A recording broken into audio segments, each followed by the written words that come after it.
Hello and welcome back to the Armchairs view. Joining me this week is Chalky, Hickers and Mike. How are we, lads? Yeah, all good, mate. Good. Yeah, good. Thanks, Dan. Brilliant. This week we're going to start a little bit about Tottenham. They seem to have poached Thomas Frank out of Brentford. What's our thoughts on that? Has he been confirmed, or is it just sort of is he still being wooed? I think it's all but. I think Fabrizio's put out, here we go, and that normally means one thing, doesn't it? Yeah. I think it's compensation, isn't it? That's what they're discussing. That's what I've been. About 10 million apparently is the figure. It's a lot of money. It's a big gamble, isn't it? But he has done really well at Brentford. Is it a lot of money? Well. How much would you pay for their best player? In general here, not necessarily Brentford's best player. Well, just in general, like managers don't go for a lot, but I suppose you can sack a manager, can't you? Can't sack it's a lot of money for a manager, let's be honest. And yeah, I would say Thomas Frank isn't the most glamorous appointment Spurs have had for, in the last few years. You think of some of the... Well, I'm just saying. You think of some more of that rage bait Stephen mentioned on TikTok. Well, shout out Stephen. You think of... They've had, Jose Mourinho, they've had Antonio Conte, they've had Maurizio Pochettino. These are sort of big names in European Pochettino was football. big after the Tottenham. I think he was good for you, and obviously you boys were amazing. And he did really well, and then he went. I think at Tottenham's where he made his name and tried to then. And then was PSG you went to after that? Yeah. Well, there was a big gap, wasn't there, in Pochettino's career? I would argue though, their most left field sort of appointment was Postecoglou, and he's the one who got him a trophy. So should he have been sacked? Arguably, Mourinho would have got him a trophy if he'd have been allowed to play his final. Potentially, but Levi makes some absolutely mad decisions managerial wise. I mean, this one's he's just won a trophy. He's been sacked. Mourinho was sacked a couple of days before a final. Nuno was sacked after 6-7 games in the Premier League. It was quite soon. It was very quick, wasn't it? And he's very, very savvy when it comes to business, but when it comes to football, he just seems trigger happy. Chalky, do you think Postecoglou should have gone? Yeah, I think it was more that Ten Hag is learning from Ten Hag, wasn't it? Really, because they kept him after winning the FA Cup. He kept him the season, and they were still absolutely crap. And then, their league position was bad on it, and I know they had a lot of injuries in every position as well, but I think he should have gone. Because I don't think it fixes their league form, personally. I think in a couple of podcasts ago, I actually called Tottenham to win it and Postecoglou to get sacked. So, we can look back on that and see if he's talking rubbish or actually you can be my guest. To counter, the first thing you've listened to counter, perhaps what Chalky said. I think a lot of Tottenham fans may argue that he did bring a certain flair and attacking style of football that they hadn't had with the glamorous managers that I've mentioned. I do think he was the architect of his own downfall, because against United in the final he changed a bit, didn't he? He sat in, they defended well, and all the games they had to defend well this season they got results, like Man City. I think they beat them and drew with them in the final. So when it mattered, they defended well. So if he could have just merged the two of them, I know it's hard to do, but he'd probably still have a job. Do you think he maybe looked at Mourinho in that sort of sense? He had Mourinho, Jose Mourinho obviously, got sacked, but he was still doing quite well for that. But do you think he had that element of, if we don't play attractive football and good football and keep the fans on side, I'm going to get sacked? That's why he didn't want to do it. I just think he's stubborn and he plays the way he plays, which a lot of managers do. If you're that stubborn, you wouldn't change it for a final. You wouldn't change it at all. You go, no, this is how it works, and it does work. But he did change it when he needed to. So there's an element of he knew he needed to adapt sometimes and needed to do it in the big moments. And even I say big moments, but against Man City, he wasn't arrogant enough to go against Man City and go, no, we can play our football against this side. No, we probably can't. We'll have to defend against this lot. To be fair, Spurs have always done very well against Man City. Bizarrely, they've always come out. They love playing at the Etihad. I think they should probably make that their home ground. They do so well there. Do you think Frank goes there if Spurs miss out on Champions League? If they were to miss out? I think he probably does. I think he made noises throughout the season, didn't he? It was potentially time for a new challenge, and I think would Tottenham have gone for him? Probably, but I think Frank was looking for a move. I think so too. I think he's probably been looking the last couple of seasons. Of all the managers you talk about looking for a move, though, there's one who's earned it, is him. He's done superbly well with Brentford. I think when Tony left, everyone was going, oh, they'll really struggle. And everyone's saying it again now, they're going to struggle next season. But depending on what they bring in and who they bring in to managerial. They've got to make the right managerial appointment. Well, they've got a lot more to do this season. So they only had to really replace Tony last season. I think Wissa did a good job of replacing that, and Wemo massively stepped up. Well, we'll touch on Brentford in a little bit. Just going back to Spurs, How do you think Frank will be different with Tottenham and Postecoglou? That's a good question. I think, you look at his Brentford teams, they seem like a really united group of players who play for each other, don't they? So I think he'll look to. I don't think he'll necessarily have sort of big personalities, big egos. I think he'll have a team that want to play for each other and work really hard. And I think they'll probably look to play more on the counter. But to be honest with you, I don't think Frank's had any sort of defined style of play. He seems very adaptable, and that's what I really like about him. I think that's a big plus for Thomas Frank. He seems to change the way he plays depending on who he's playing, because sometimes there's a 4 at the back, sometimes there's a 3 at the back. He is quite adaptable, and I think potentially Tottenham do need that, especially in the Champions League, because they couldn't juggle both this year. I know they had their injuries, but a lot of teams had injuries, but they really struggled to juggle both, so I think they need someone that can adapt, change the way they play. And not only that, you look at Frank's record against the teams that you would expect that Brentford side to beat. They beat everyone, and you've seen in previous games that they can really rise to the occasion as well and give the big teams a scare. Yeah, they don't beat everyone in the bottom half. They can. Not everyone. You have to remind me. How did they? I assume then Everton. Did you get 6 we points? We traded 3 points each. No, I think it was. We beat them in the second half. I think we lost the first game. No, I think we drew both actually. Jacob Ryan scored a late equaliser, didn't he?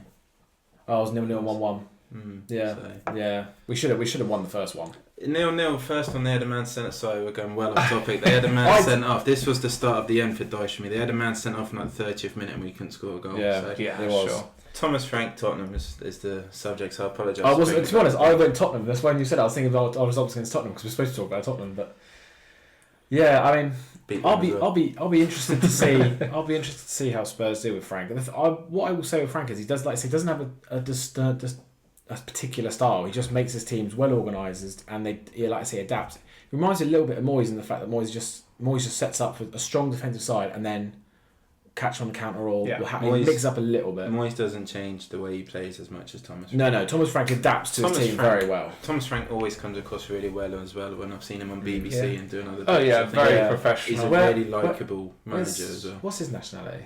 Danish. They're all very polite people, aren't they? They're all very lovely. One thing that's also worth mentioning is how he improves players as well. He must be a good coach, or he must have a good set of good background team, because he's brought on some of these players who we perhaps wouldn't have heard of into very established Premier League players. He changed Keane Lewis Potter from like an out-and-out winger to he's played full-back and wing-back, so yeah, I think he'll do a good job at Spurs. Yeah, I think some of the best managers nowadays are just really good man managers.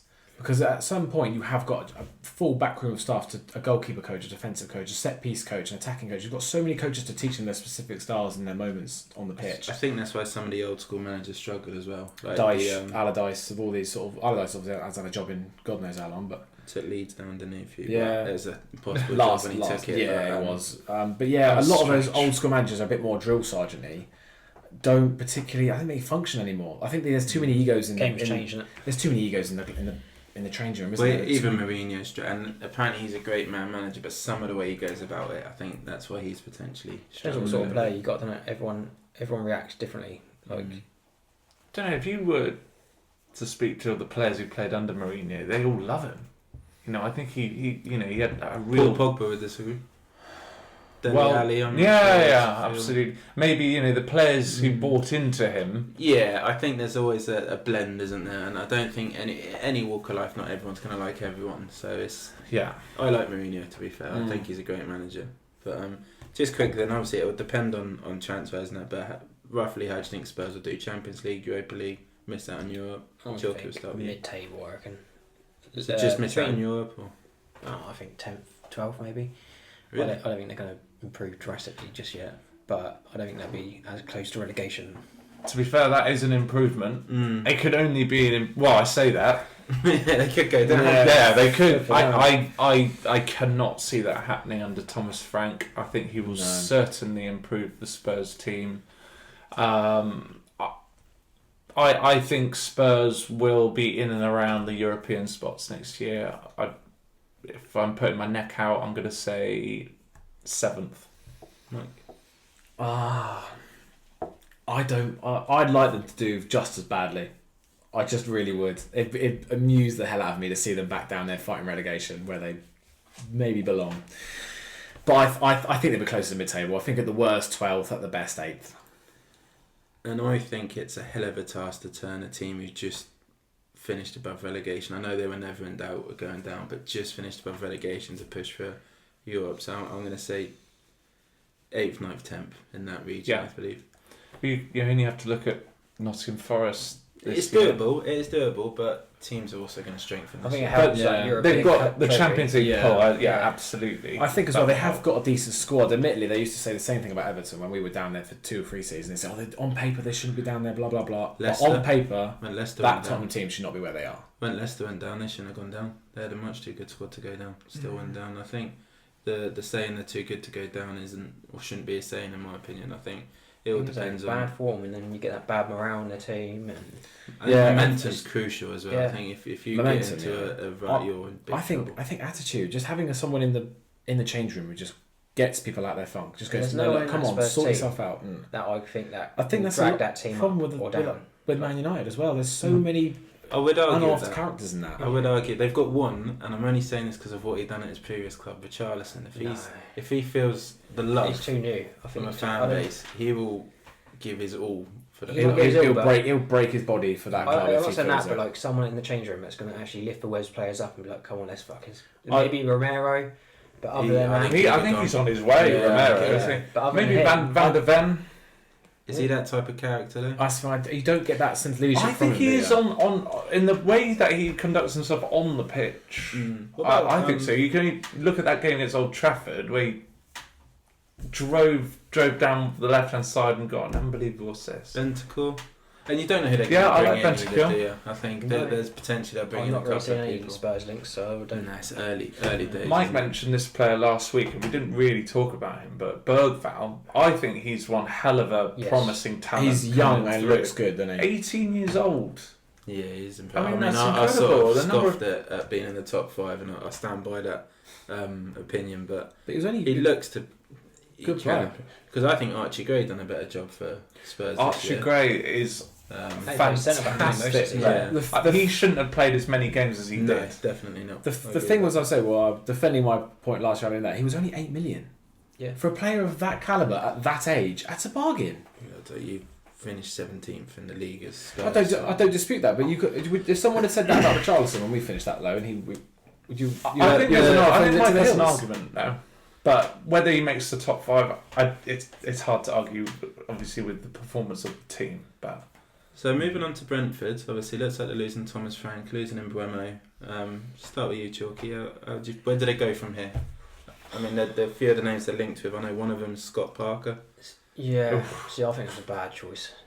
I don't think there's many available managers out there now that do they go and get like a young Championship up and coming, a bit younger than Scott Parker. There's like that Sheffield Wednesday manager. Danny Roll. Yeah. He's always talked about quite a lot. Who's the guy that quite a good fit? Who's the guy that Sheffield Wednesday did it? Carlos Corberan. Where's he now? I think he's in La Liga. He went to Valencia, which I think was his sort of club as a fan. Fair enough. But they're in a terrible state, Valencia. So I think potentially could get him out of there, but I think they need to be a bit braver than a Scott Parker. What about a Kieran McKenna? Ipswich. Don't think he'll go. I think he would. I think he. Although, who did he turn down last summer though?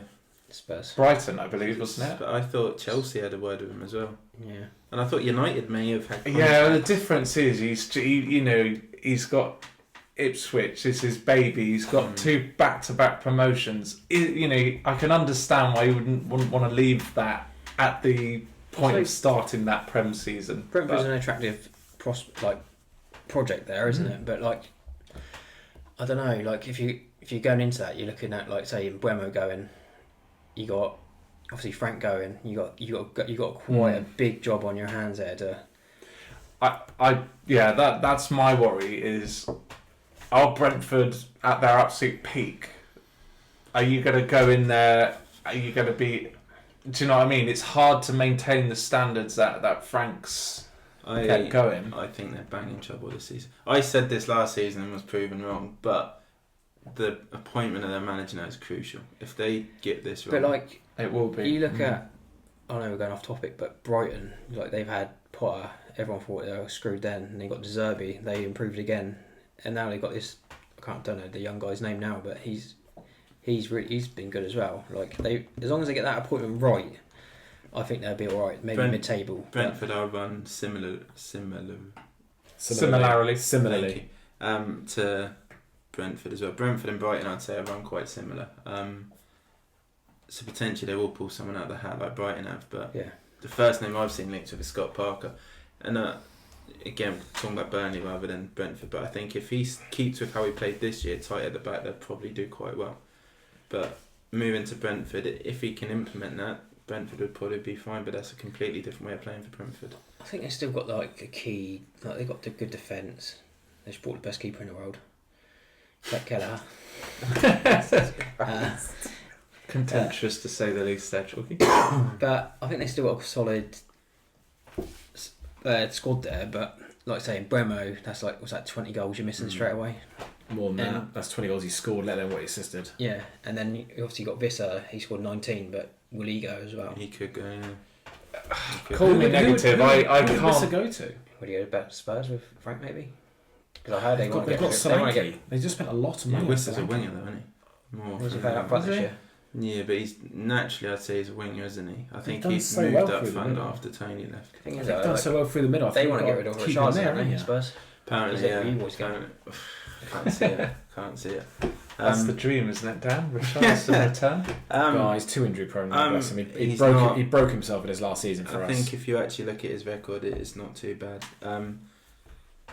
Move it. Well, because you asked the question if I'd have him back, I'd rather find the next Richarlison. Someone that can come in and do that. Find that young lad to come in and make another big hit. I think Wisser will probably leave as well, and probably will be tightening money because Son's coming to the end. Apart, lads, here, aren't we? But it's likely to happen, isn't it? I think if you look at Brentford, and I think Brentford have done a brilliant job since they come up. But if Mbeumo's gone, Tony went last year, the manager's gone. You're just starting to think it's a big adjustment. Let's not forget Sharda. He's a hell of a player. He'll go as well.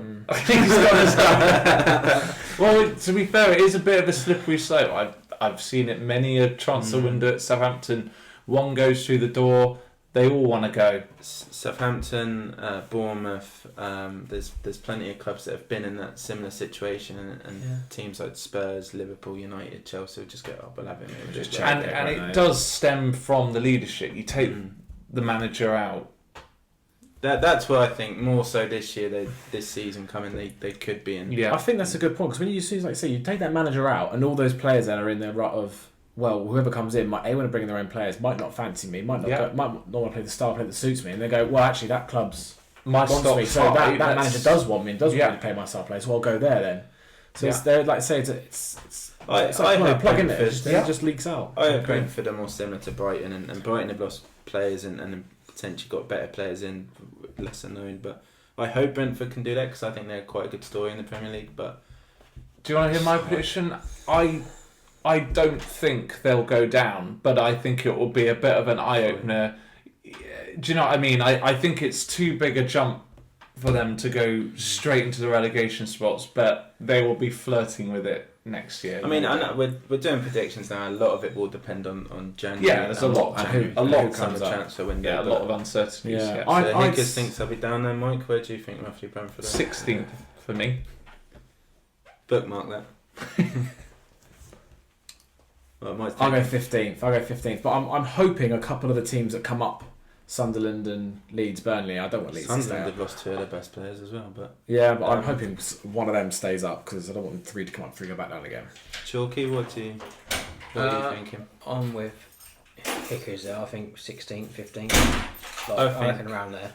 I think Brentford will do incredibly well to stay up, depending on their transfer dealings. So I'll go just above relegation. Yeah. So we're kind of in agreement, aren't we? It wouldn't shock me if they go down. I'm more hope I want them to stay up, then believe. But Yeah. we'll go from there. England have just played 2 games. How are we feeling? Oh, do we really want to go there, Dan? No, but you'll enjoy this. What do you think? So just before we start talking about England, I put a poll out on TikTok earlier today. Was Tuchel the right man to take the England job? 62% of people, we had well over 100 people vote, which I was quite impressed with. 62% said no. I know that's probably quite reactionary, but that's a fair chunk to say no. I'm getting so frustrated with. It's okay when it's in club football because you go to a different club and you bring a few players, whatever. That's down to that. But you go into an international and he just brings in Chelsea players. There's so many Chelsea players that score, and I'm just sick of because he's got a soft spot for Chelsea. Bringing in players like Madueke, and I'm just he was. I know you said you thought he was the best player as Andorra. I could be the best player as Andorra. They're rubbish. The other 10 players are probably thinking the same, but they didn't. Madueke was the only one who stood up and actually run at the back foot. Yeah, but that's all he can do. He just runs. He's a headless chicken. He's got no own product. No, he's a worse Theo Walcott with less speed. I don't rate. He had an open goal and passed it back to the keeper. Yeah, quite spectacular pass back, I would say. That says something that he did that and was still our best player. Oh yeah, don't get me wrong. The team performance was horrendous, but they just look very underwhelming at the moment. Like they're not. I don't know if it's tiredness from the season. I don't know. Potentially. I don't want to give them that though, because you look at that Senegal team, they had bags of energy and they looked really lively with Sarr and Ndiaye on the wings. And good player. Skilly man. We know Skilly man. We're big fans of Ndiaye. Fair enough. There'll be an Ndiaye shirt up there next week. And Jackson obviously as the striker. On paper that's a really dynamic front three, and they showed it. Dynamic's and they a nice looked word hungrier for Jackson. it. Yeah, but he done well for the goal, first goal. Jackson done well. Yeah, he did. Yes, he did. He did do very well for that goal. Yeah, but I just think they looked hungrier. They looked more like a team, a settled team. I mean, you have to factor in. It did mean more to them. It did mean more to them, and you have to factor in England made a huge number of changes for that friendly, and as Chalky says. It has been a long, hard season, but to be fair, the Senegal players, they've had a long, hard season. They're all a lot of them are Premier League players. Everything you say about England, you've got to take into account for Senegal. They're like to say a lot of the Premier players. SARS, is that Crystal Palace, isn't he? Yeah. And obviously with the Mighty Toffees. And Idrissa as well. He looked great. He was unbelievable. He had a cracking season. He just gets better. He's like a Did you fine see wine, for the third goal? He won the ball back and then sprinted to keep up with the attack. Yeah. So he was right out there, and I was thinking, don't get injured. With that energy sort of thing, though, like it's going to sound a bit bad, but like for Senegal beating England, it's like massive for them, isn't it? Whereas England turn up, they're expected to win. If they fucking lose, they're still getting the pay. There is that element, isn't there? When you play a team that's supposedly a lot weaker than you, you've got nothing to win because you can. If you lose, you might be lost. But if you won, well, you should have won. They're the first African team to beat England. Yeah. So that's a hell of an achievement for them. Oh, 100%. They're on a really happy for the match. There's a lot of players in that side I really like actually, and you only had to look at the celebrations of the goals. It meant a lot to them, and they're on a good unbeaten run, I believe. So that was never going to be an easy fixture, not as easy as anyone thought. That's on paper was our hardest game until our World Cup, isn't it? Until our World Cup, that's our hardest. That's maybe our highest ranked team. It's definitely the hardest team he's played since he's had 4 games. But this isn't us or me definitely saying we should sack him or anything like that. I was just curious to see if the majority of people who answered thought he was the right man. And then what do we expect from England? So first I'm just going to say, do you guys think he was the right man to come in? Just a yes or no, you don't have to tell me. Me personally, I would prefer an English manager. I just think that manager's got to be, well, it doesn't have to be, but I don't know. I think it means so. If you win something, it means more. There's certainly more passion behind it, showing it. Like that's one thing I never understood, the hate for Southgate. I loved watching him when we won. He's just the sheer passion from the man. Loved it, and his run as manager was one of the most successful managers we've had in a long time. We would have won tournaments if it weren't for Southgate, but that's well, yeah, because other managers have got us to final. We'll never know, will we? We'll never know. Do you think Tuchel's the right appointment? So I'm going to be a bit contradictory here because on your poll, I said yes. Our podcast. Sorry, I say your poll because it was your face. The podcast poll.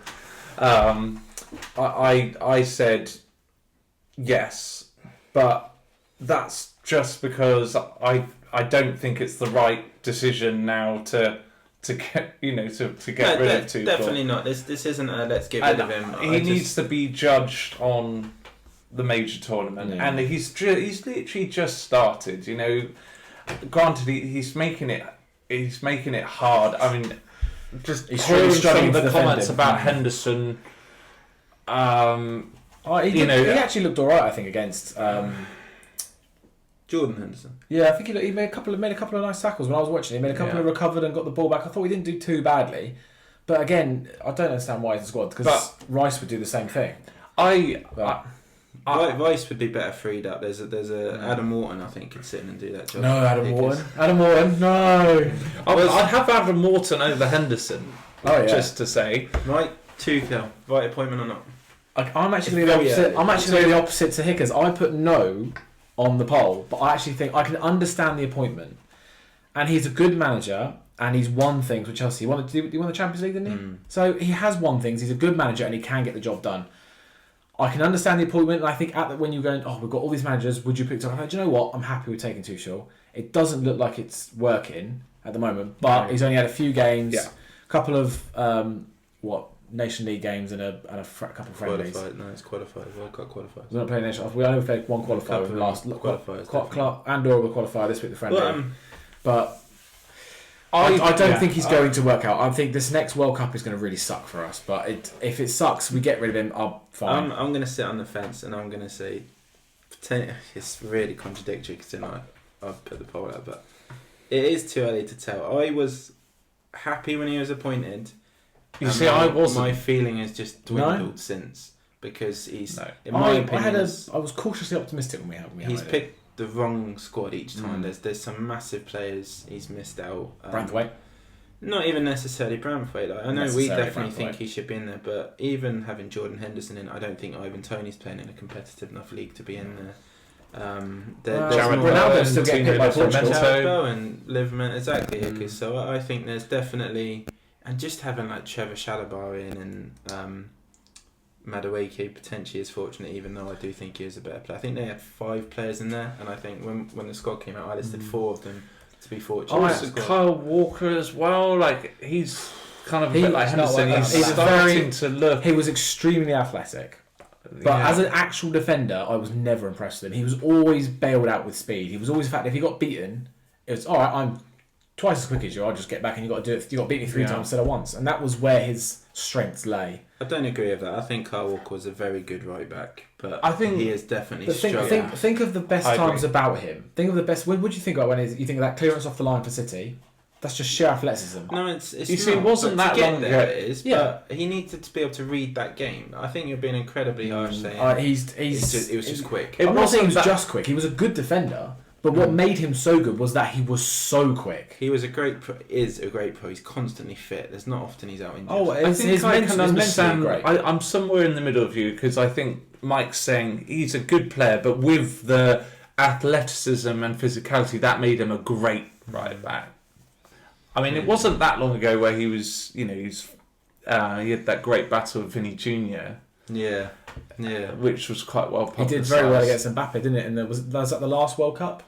Yeah, he did very well. But again, Mbappe, a lot of the time, if he doesn't beat with the first sharp turn, he's just going to kick the ball and run past you. And that he couldn't do that against Walker. Mm-hmm. And I think that's why it was such a good matchup, because they're both so quick, and that's why they're both so good. Yeah. I do think Walker's England career is probably coming to an end. I don't mind him being in the squad if he's sort of the last resort. I think it's now in there. I think it's an element of sentimental to get him to his 100 caps. He's 96 caps, I think it was the last game. I think, fair enough, he deserves that 100 caps. I think the reason Kyle Walker, Jordan Henderson were in the first squad that Tuchel named was for leadership.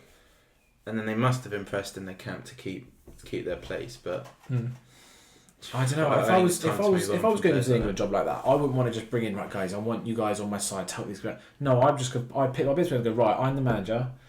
You guys are the best, right? So we're going to work together. We're going to prove to the world why we're the best, and we're going to get a trophy and bring it back to the country. I don't think you would necessarily want to pick a player just to come along and rally the troops. I just think if you're going to do that, yeah, fully invite them to the ground, fully invite them to training, to come along and do stuff, but they shouldn't. I don't think there's a place in the squad for just leaders. You think you should be making leaders out of young players, like your Brantford, like your Whartons. Put the responsibility on them and grow them into a leader. Don't just bring old leaders in to try and rally it. And there's one more point I think we need to make about Thomas Tuchel's appointment. He was put on a pretty short-term contract. Yes. 18 months, isn't it? Not long at all. Yeah. So what does that tell you? That tells me that he needs to have an immediate impact. And at the moment, it's not looking too promising, but a year is still a good length of time. I think he's got one chance, one tournament. I agree. It's one tournament shootout for Tuchel. He's got one chance, one opportunity. Like Chalky said, the majority of people would probably wanted an English manager. Being German, if he gets this wrong, he is very quickly. Do other countries do that? I don't think there's many other countries. Brazil just appointed Carlo Ancelotti. I think some of the smaller nations tend to have. Belgium have had different. I don't think Spain have managers. Spain was the one I was thinking of. Yeah, there's a lot of good Spanish coaches on there. Italy are normally Italians, aren't they? Italians. But Italians have great managers. Dutch, stay with the Dutch. Italian just lack squad at the moment, don't they? They've not really got. There was a podcast with someone. I don't know. It was an Italian legend. I can't remember, but he was just saying that they got such a lack of forwards in their country at the moment. Like no one decent. The thing is, they haven't had a really, really good one since the 90s, isn't it? Yeah, Totti and stuff, wasn't it? They haven't had one really because since then it's been like a Balotelli, good player, but Immobile. Is that how you pronounce his name? Yeah, Immobile. Yeah, he was quite. I didn't want to insult him. Yeah, I don't think he's listening. Was Inzaghi and but they had some seriously good strikers, and I think then once you have a run of like those striker, the Inzaghis, the Tottis, the really world class strikers that just change the game or were just absolutely lethal in front of goal, you're going to notice it on a dip. But Italians have always been so defensive, it worked. They had such great strikers. The point is they've always stuck with an Italian manager. England, I think this is the third time off the top of my head that we've gone. What, Capello, Eriksson, and now Sven. Is that Sven Eriksson, Capello and Tuchel? I don't think the other two worked at all. Like Capello was. Capello was awful. Horrendous. Sven was okay. Character. I mean, I missed a lot of Wally and the Brolly. No, that's McLaren. McLaren is the first real memory I have of England and missing out on the 2008 Euros is the main. Do you remember the 2004, I believe? I think most people say that Sven underachieved though with the crop of players that he had. Same with Capello though, wasn't it? He was supposedly had the golden generation, didn't he, Capello? And I think Sven had a better generation.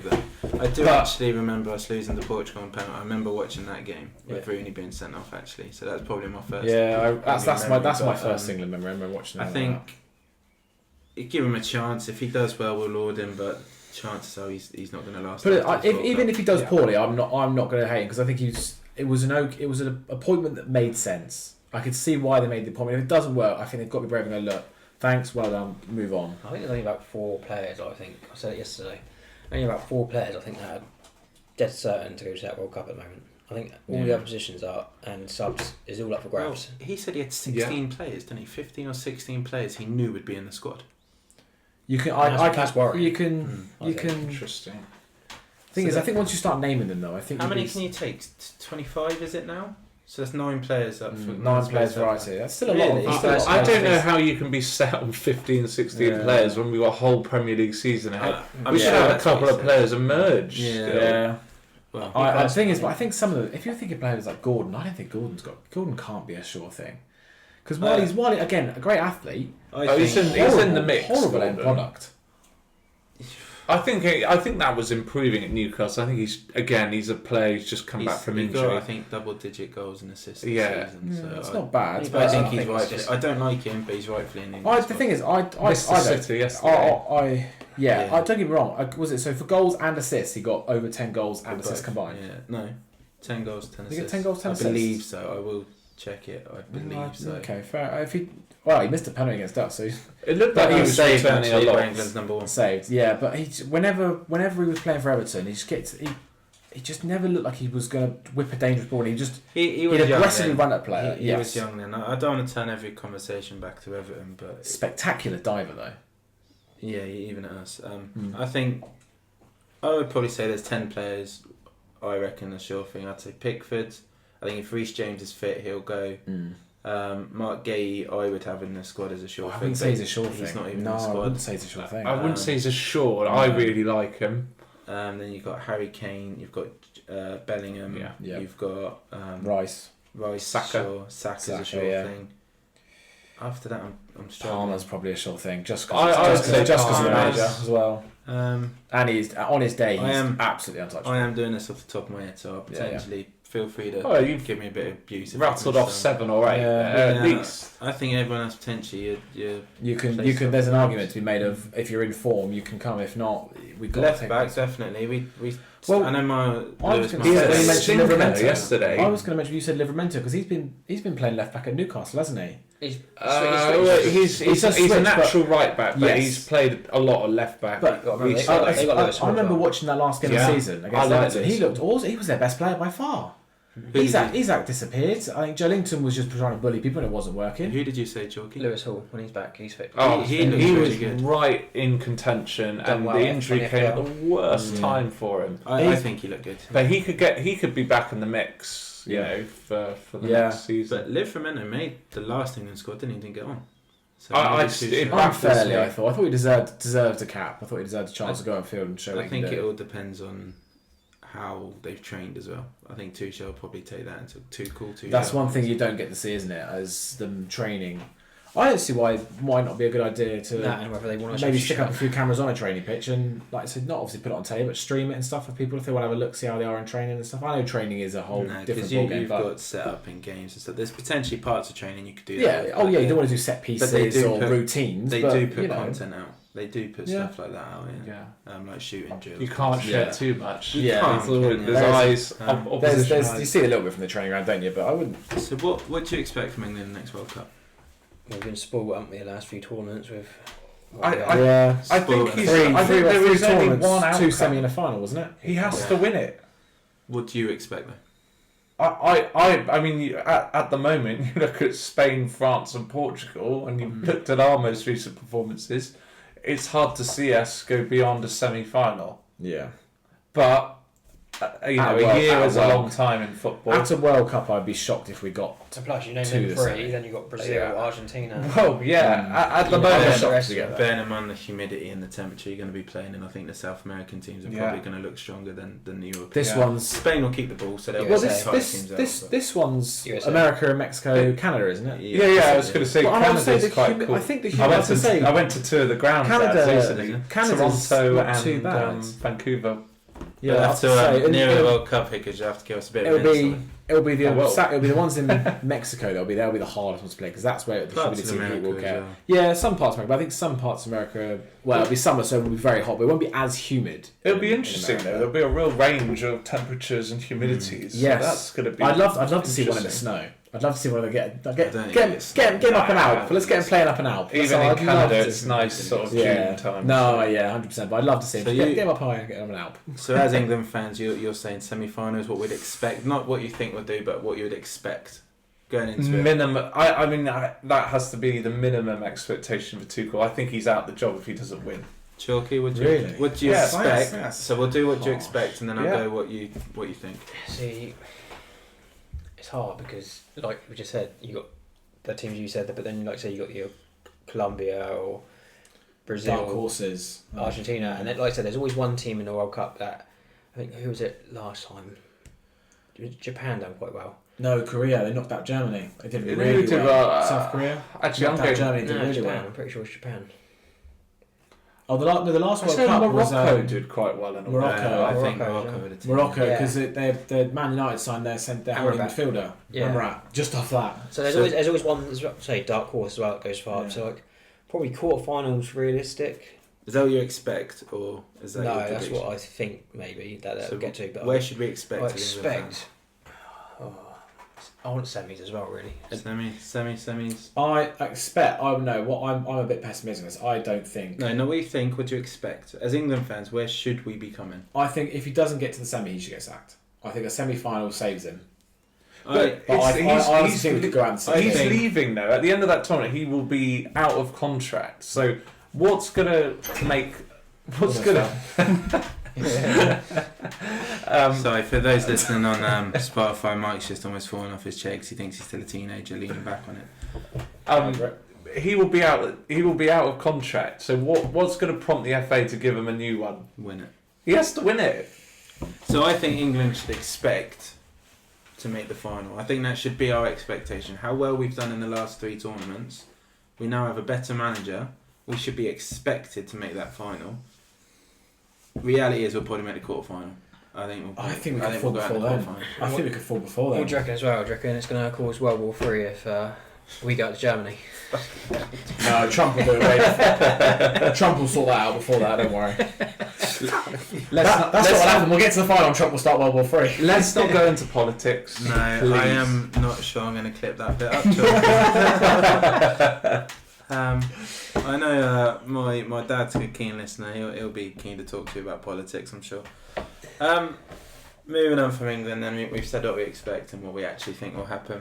After watching Senegal, Hickes, you had the great idea of doing an all-time African 11. We've all done our own 11s, our own formations, etc. I have only gone off players I've seen, so there will be some glaring me too, to be fair. players missing. Please get in touch with us if you think we've missed anyone in particular, anyone you think should have been in it. I don't normally start, so I'm quite happy. Go on, Dan, you go for it. Um, I'm going to have to get my lineup up. Hold keepers and left back was my biggest issue. Yeah, me So, too. keeper, I've gone with Mendy, only because he's a Champions League winner. Yeah, me too. That's the only reason I've gone with Mendy. I think we were short on supply, to say the least. There was a couple. There's a lad from Cameroon who done really well in I think it was the 90s, but I didn't see him play, so I've gone against the players I've seen play. Yeah, I like that. Right back, I've gone Hakimi. Yeah, me too. He's had an incredible season. Centre backs, I've gone with Kolo Touré, just because I think he was part of a great Arsenal side. Is an invincible, I'm fairly sure as well. Played for City and some other shite team. Other centre back, I've gone with Joseph Yobo, mainly because I think you couldn't help yourself, Dan, could you? I think we're in a bit. Koulibaly was the other one I was tempted with, but I thought he was really poor in the Premier League. And Joseph Yobo had an incredible spell at Norwich, as well as the mighty Toffees. Left back, I've actually put a right back there. I can come up with a left back that I thought did this team justice. There weren't many.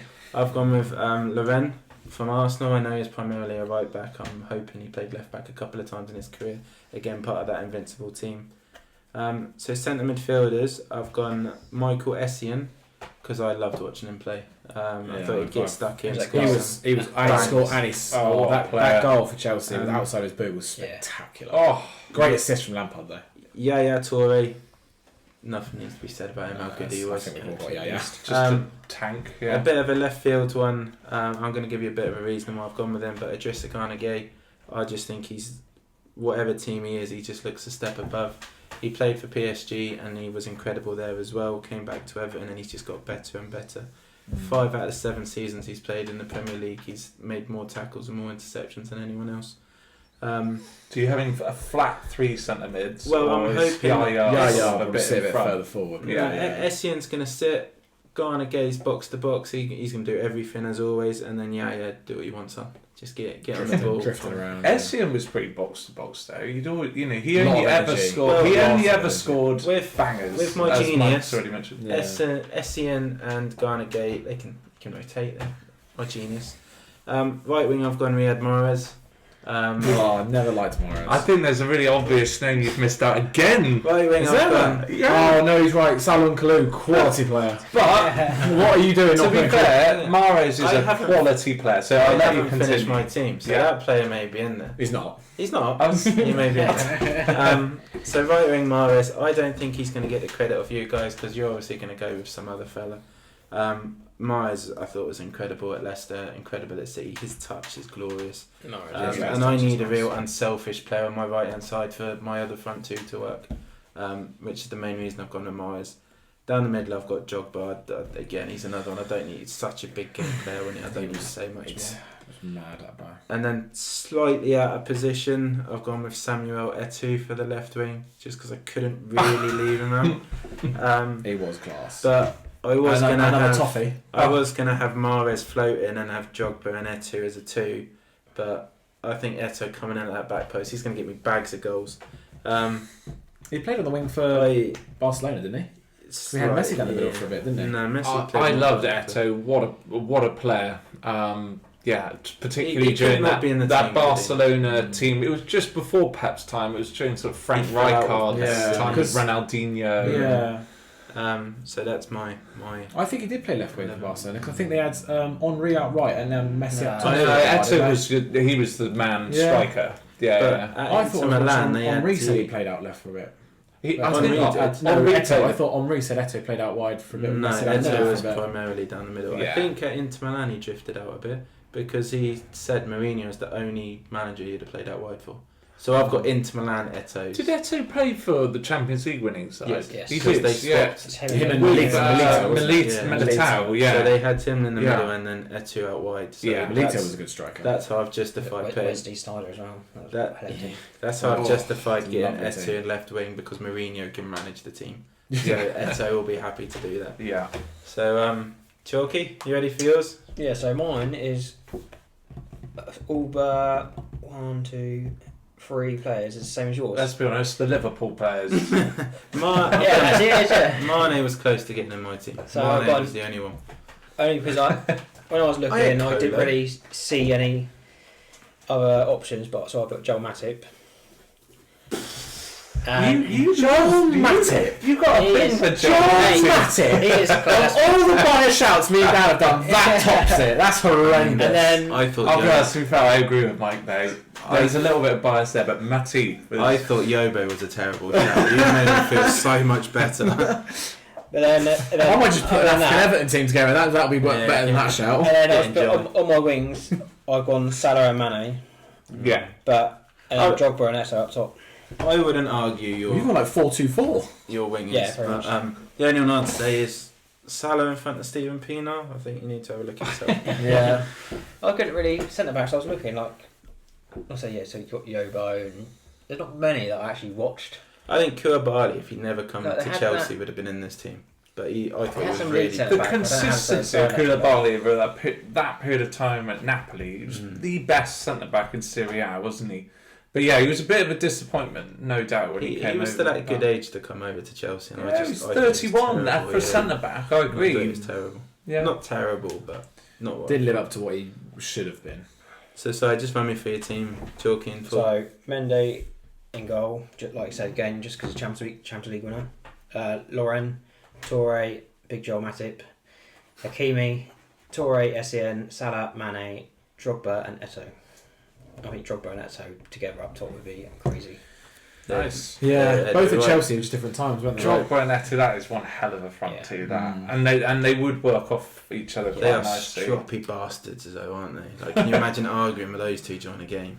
It's a part of being. Wasn't that strong. Drogba was a lot worse, but I think Eto'o was that bad. Eto'o actually done one of my favourite celebrations when Mourinho said he only had old men up front. Yes, the little old man. Oh yes, that was good. Brilliant. Hickers, here's your team. Okay, so I was really struggling with the goalkeeper, so I've actually gone for a goalkeeper I haven't watched much because arguably that's better than what I have seen in Onana and Mendy. So I've gone for Vincent Enyama. I think I pronounced his name right. I looked into it. He's the Nigerian keeper who's got over 100 caps for the national team. There's an ever-present for Lille. So he's played at a good level. So you've gone with him. What do you think about him? Great. Just because I hate Mendy and Onana, they're awful. Who do you play for? I'm not gonna lie, only Lille because I looked into him. But that was the only thing I did. I had no idea about anything else with him. I just looked for another keeper that wasn't Onana and Mendy. In Mike's defence, I had to do a little bit of prep work for the goalkeeper. Yeah, I just looked for the one that wasn't those two. I'm glad you did. I didn't. No, I just looked who wasn't Onana and Mendes. I'm not putting him in my team because it's awful. He's a player who's played in a top division for a length of time. He's got over 100 appearances for his national team. He's got to be a good keeper. For the goalkeepers, I don't think anyone can argue with him because it was slim pickings. Yeah, I really do. Especially you couldn't put Onana in there. I think Mendes, like I say, is Champions League winner. But I've just seen so many poor performances from him. I just couldn't. He played well last night, to be fair, Mendy, but he did alright. Some shocking games. I think the problem with keepers is it's consistency. So when you make a couple errors, it just really knocks you down because you're just not consistent enough. It's the same with centre backs, where you've got to be consistent. Keep going, Nick. No, I agree. My defence, I've chopped and changed. It's a bit of a fucking mess. Forgive my language. Sorry. In the end, I've gone for Koulibaly at centre back as well. Mm-hmm. Again, like I said, consistency for a period of time in Serie A at one of the top clubs. I've actually gone for a name no one else has mentioned as my other centre back, and it was a close call. But I've gone for Mehdi Benatia. Juve. You're looking at me very blankly here, Dan. Yeah. Benatia is a Moroccan international player. He played for Udinese, then Roma, then he got a big move to Bayern Munich, and then he moved to Juventus, and in that time he got 3 league titles. One in and playing as a regular, starting centre back in those big teams. So I think that's what put him just above Kolo Touré for me, because he's done it and in a couple of divisions. It's not quite getting relegated with Norwich, but I'll allow it. And this is where I've sort of shuffled it around a bit. I've put Hakimi at right back, again, obvious reasons. And then I apologise. I put Hakimi at left back, and I put Kolo Touré at right back. Really? Yeah, he did play there a little bit, didn't he? Was it for you boys? Lauren was in the mix as well. Yeah, for us he did chip but anyway. I preferred Kolo Touré as a player over Lauren, even if we're playing him slightly out of position. Well, so what you've done is the modern thing, and they'll shuffle into a back three, and Hakimi can get down that that's line. exactly what I meant, Dan. That's what I meant. But I mean, to be honest with you, it was a tough call. Lauren could quite easily go in there as well. The other left back I had in there for a while was Celestine Babayaro. Yeah, I see him in the... Played at Chelsea for multiple years in the late 90s and sort of early noughties, and then he moved to Newcastle. So he was a Premier League regular for a period, over a sort of period of 9-10 years.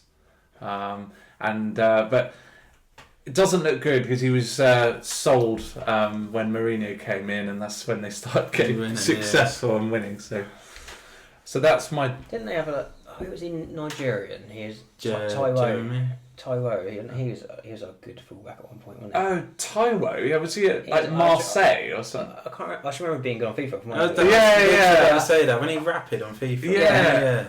What's his name? Tommy Taiwo or something? Yeah. Timo Taiwo? I can't remember. Taiwo rings a bell. Just comes to me now, though. Yeah. I've also got a midfield 3.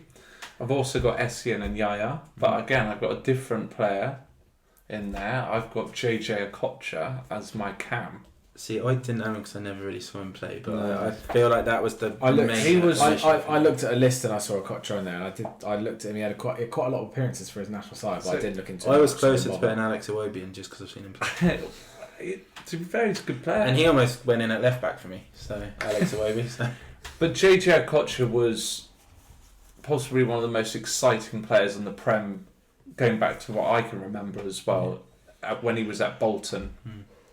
Just the trickery, the skill, the ability to just score the most sublime wonder goals out of absolutely nothing.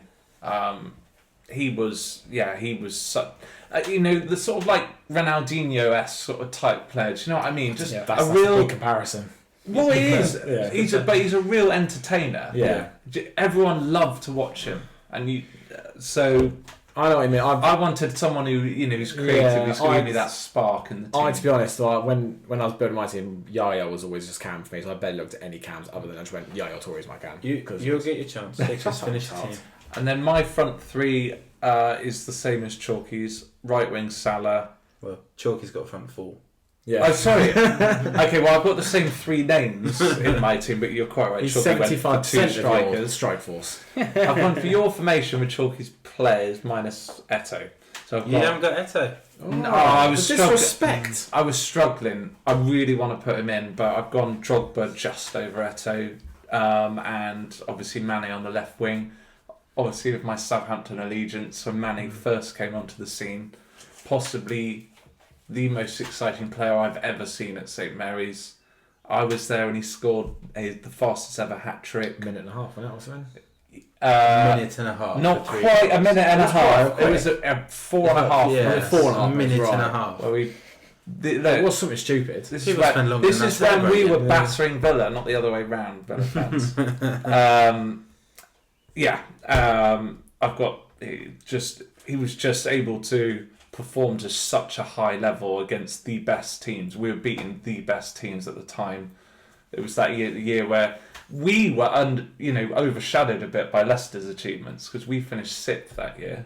That should have been the main talking point. What I'm saying is, if Leicester talk about that the bit more? league, people talk about Saints a bit more that year. Anyway, That was under that was under manager we shared, wasn't it? What's his Ronald Ginger, Koeman. Yeah, Koeman, yeah. Hated him. You know what? I think he was quite fortunate when he was at Saints. Like, we brought in unbelievable players and that chance to win.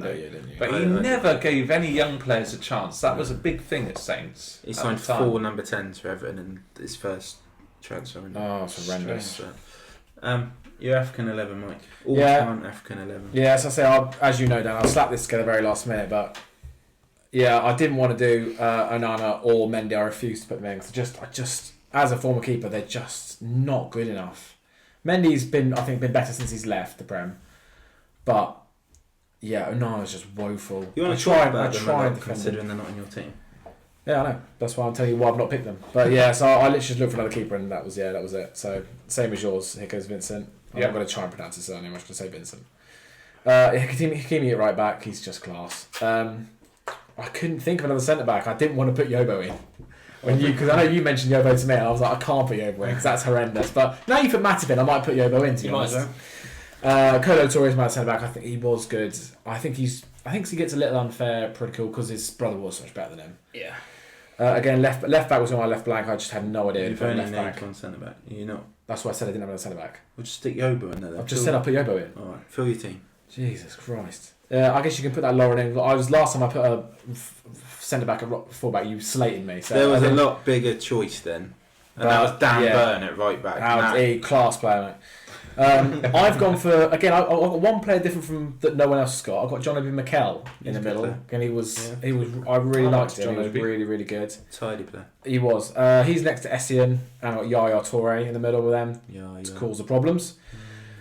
Drogba up top, speaks for itself. Again, I've put Eto on the left. He has to be in there.